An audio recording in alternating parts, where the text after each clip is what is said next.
நம்ம ரஜினி சொல்லுவாரு, கண்ணா லட்டு திங்க வாரியான். அது மாதிரி இப்போ உத்தவ் தாக்கரே கிட்ட சொல்லணும், கண்ணா ரஸ்மலாய் திங்க வாரியான். இதே மாதிரி 2024 ஹரியானா அசெம்பிளி எலெக்ஷன்ஸ் தோத்து போகும்பொழுது அப்ப ஜெயிச்ச பாஜக குழுவினர் காங்கிரஸ் ராகுல் காந்தியோட ஆபீஸுக்கு 1 கிலோகிராம் ஜிலேபி அமிச்சு வச்சாங்களாம். இப்ப எல்லாரும் கிலோவா ரஸ்மலாய் உத்தவ் தாக்கரே கிட்ட அனுப்பணும். ஏனென்றால் அவர் லிங்குவிஸ்டிக் டிவைட், அதாவது மொழியின் பேர்ல, மொழியின் அடிப்படை, மொழி ரீதியாக மக்களிடம் பிரிவினை கொண்டு வந்த உத்தவ் தாக்கரே என்ன சொன்னாருன்னா, எப்பவுமே அந்த காலத்துல பால் தாக்கரே சொன்னா போல இவர் சொன்னாரு, ஹட்டாவோ லுங்கி, அதாவது நம்ம தான் லுங்கி கட்டிட்டு இருப்போமா, வேஷ்டி லுங்கி போடா தமிழன் சொல்லிட்டு, ஹட்டாவோ லுங்கி பஜாவோ பங்கி, அதாவது பங்கிங்கிறது ஒரு விண்ட் இன்ஸ்ட்ருமெண்ட், அதை யூஸ் பண்ணி ஊதி உங்களை தள்ளிடுவோம் சொன்னாரு. அதை உத்தவ் தாக்கரே திருப்பி கொண்டு வந்தாரு. ஆனா மகாராஷ்டிரா மக்கள், பிஎம்சி மக்கள் 29-25 விக்டரி ஷோ பண்ணி பக்கா ட்ரிபிள் என்ஜின் சர்க்கார் முத்தடத்திலையும் நம்ம பாஜக திருப்பி உள்ள வர்ற போல உங்க மக்கள் தேர்ந்தெடுத்து, இப்படிப்பட்ட பிரிவினை எங்களுக்கு வேண்டாம், எங்களுக்கு வேண்டியதெல்லாம் ஒரு நல்ல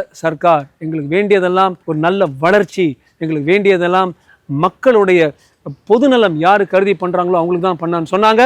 ஸோ இது உத்தவ் தாக்கரேக்கு ஒரு டிஃபீட் அல்லது ஒரு தோல்வி அல்ல, நல்ல கவர்னன்ஸ், ஒரு நல்ல கவர்மெண்ட்டுக்கு ஒரு நல்ல, அதுவும் குறிப்பா மோடி ஐயா அவர்களுக்கு ஒரு பெரிய வெற்றி. பல வருடங்களுக்கு முன்னால பால் தாக்கரே அவர்கள் ஆரம்பிச்சது சிவசேனா, சத்ரபதி சிவாஜி பேர்ல ஆரம்பிச்சாரு.